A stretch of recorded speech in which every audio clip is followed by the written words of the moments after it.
తిరుమల విద్యా సంస్థల అధినేతల్లో ఒకరైన నున్నా సురేష్ వాహన ప్రమాదంలో మృతి చెందడం పట్ల రూరల్ శాసనసభ్యులు గోరంట్ల బుచ్చయ్య చౌదరి తీవ్ర దిగ్భ్రాంతి వ్యక్తం చేశారు. కృష్ణా జిల్లాలోని బాపులపాడు మండలం బొమ్మలూరు కల్లపరు టోల్గేట్ సమీపంలోని జాతీయ రహదారిపై ఘోర రోడ్డు ప్రమాదంలో రాజమండ్రికి చెందిన ప్రముఖ విద్యా సంస్థ డైరెక్టర్ నున్నా సురేష్ మృతి చెందారు. ఆయన ప్రయాణిస్తున్న రేంజ్ రోవర్ కారు రోడ్డుపై ఆగి ఉన్న లారీని వెనుక నుంచి ఢీకొనడంతో ఈ ప్రమాదం చోటు చేసుకుంది. నున్నా సురేష్ తన కుటుంబ సభ్యులు నున్నా విమలాదేవితో కలిసి హైదరాబాద్ నుంచి రాజమండ్రికి కారులో బయలుదేరారు. బొమ్మలూరు టోల్గేట్ సమీపానికి చేరుకోగానే ప్రమాదం సంభవించింది. సురేష్ అక్కడికక్కడే ప్రాణాలు కోల్పోయారు. ఈ ప్రమాదంలో నున్నా విమలాదేవికి తీవ్ర గాయాలయ్యాయి.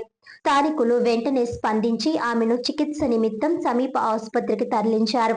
తిరుమల విద్యా సంస్థ అధినేత నున్నా తిరుమలరావుకు ఇద్దరు సోదరులు. నున్నా కృష్ణ ఒక సోదరుడు కాగా చిన్న సోదరుడు నున్నా సురేష్ ఆకస్మిక మరణం పట్ల పలువురు విద్యావేత్తలు, ప్రజాప్రతినిధులు, వివిధ వర్గాల ప్రముఖులు తీవ్ర దిగ్భ్రాంతి వ్యక్తం చేశారు. కుటుంబ సభ్యులకు సానుభూతిని తెలియజేస్తున్నారు.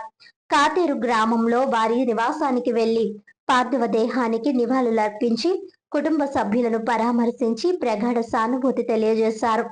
ఈ సందర్భంగా ఎమ్మెల్యే గోరంట్ల మాట్లాడుతూ అందరితో కలిసిమెలిసి ఉండే వ్యక్తి అని, తిరుమల విద్యా సంస్థలను సమన్వయం చేయడంలోనూ అలాగే ఎంతో మంది విద్యార్థుల భవిష్యత్ తీర్చిదిద్దడంలో ఆయన పాత్ర ఎంతో ఉందని, ఆయన మరణం తీరని లోటని, అలాగే ఆయన చేసిన అనేక సేవలను గుర్తు చేశారు.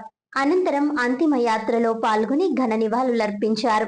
వారితో పాటు రాష్ట్ర హెల్త్ వింగ్ ప్రధాన కార్యదర్శి గోరంట్ల రవిరామ్ కిరణ్ మరియు ఇతర నాయకులు తదితరులు పాల్గొన్నారు.